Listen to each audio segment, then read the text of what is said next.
You haven't needed a true network like that for so long. Right. So, yeah. I mean, that's why people are like, people have been booed in the last commencement speeches for talking about AI and, by the people graduating, and people don't understand it's no different than it was before. It's just now you're able to do more and be more productive. Yes, some jobs will go away, but not really important jobs. Because, go ahead, you got something to say there, Eric? Well, I was going to say, when I put my author hat on, I agree with you, yes, that fear of it wiping out jobs is probably not merited. And who was I just listening to? It might have been Cal Newport. I listen to him periodically, and usually on Thursdays he talks about AI. He's the deep work guy.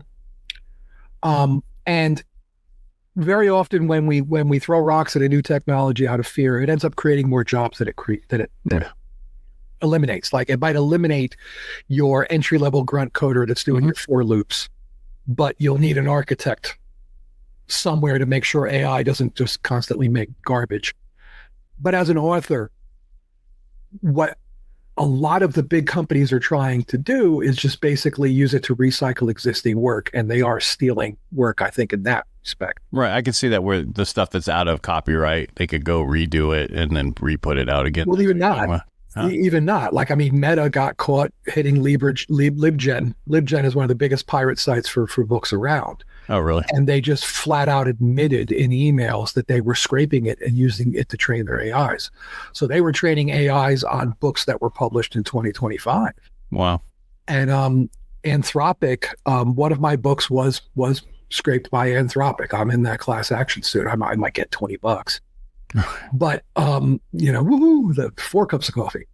But that's where I see some people throwing rocks at AI that I think they're merited.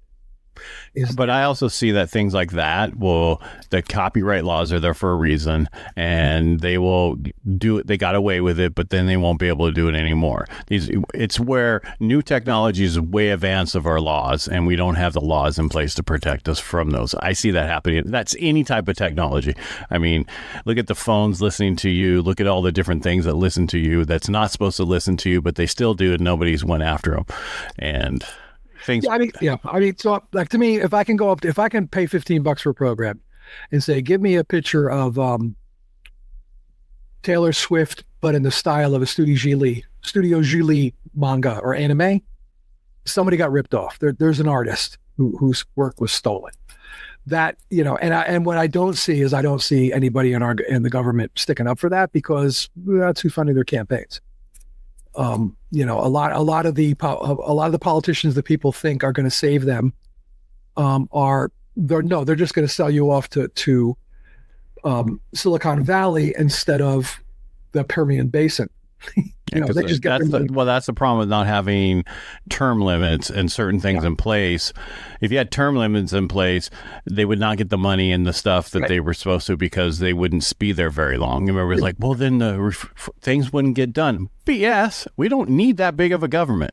No. We just need to make sure it's there to take care of when somebody does something wrong, they are prosecuted. Yeah. When they hurt the public. That's all we need them for. We don't need them for this other stuff.